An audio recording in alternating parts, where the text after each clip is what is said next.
बातमी संभाजीनगरमधून आहे। संभाजीनगरमध्ये विद्यार्थ्यांना शाळेत नेणारा रिक्षा चालक मद्यधुंद असल्याची चर्चा। मद्यधुंद रिक्षा चालकाचा व्हिडिओ सध्या व्हायरल होतोय। विद्यार्थ्यांच्या सुरक्षिततेचा प्रश्न आता ऐरणीवर आलेला आहे। संबंधित रिक्षा चालकावर कारवाई करण्याची नागरिकांची मागणी आहे। शहागंज परिसरातील व्हिडिओ असल्याची माहिती आहे। तर छत्रपती संभाजीनगरमध्ये शाळकरी विद्यार्थ्यांची वाहतूक करणारा एक रिक्षा चालक मद्यधुंद अवस्थेत असल्याचा कथित व्हिडिओ सोशल मीडियावर व्हायरल झालेला आहे। हा व्हिडिओ शहागंज परिसरातील एका पेट्रोल पंपावरील असल्याचं सांगितलं जातं आणि या घटनेमुळे विद्यार्थ्यांच्या सुरक्षिततेचा प्रश्न पुन्हा एकदा ऐरणीवर आला आहे। संबंधित रिक्षा चालकावर तातडीने कारवाई करून त्याला अटक करण्याची मागणी नागरिकांकडून केली जाते। तर प्रशासन याबाबत काय भूमिका घेणार याकडे आता लक्ष लागेल।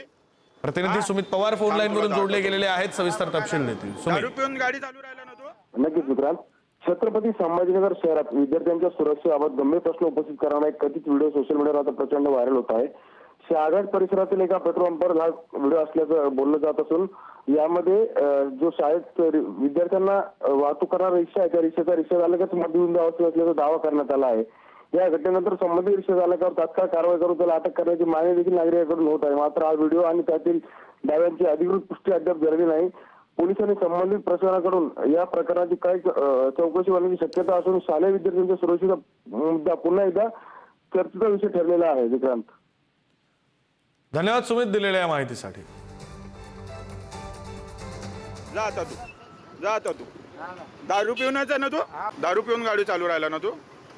हो, जा तिकडे व्हिडिओ दारू पिऊन गाडी चालवतो, लहान लेकरं याच्यामध्ये। थांब, तुला दाखवतो मी। दारू पिऊन गाडी चालू राहिला ना तू? दारू पिऊन आहे ना? हे पहा, गाडी दारू पिऊन चालू राहिलं, याच्यामध्ये शाळेचं लेकरं आहे आणि डायरेक्ट म्हणतो गाडी माझी गाडी आहे म्हणून। जा आता तू दारू पिऊनच आहे ना तू? दारू पिऊन गाडी चालू राहिला ना तू? हो, जा तिकडे व्हिडिओ दारू पिऊन गाडी चालवतो, लहान लेकरं याच्यामध्ये।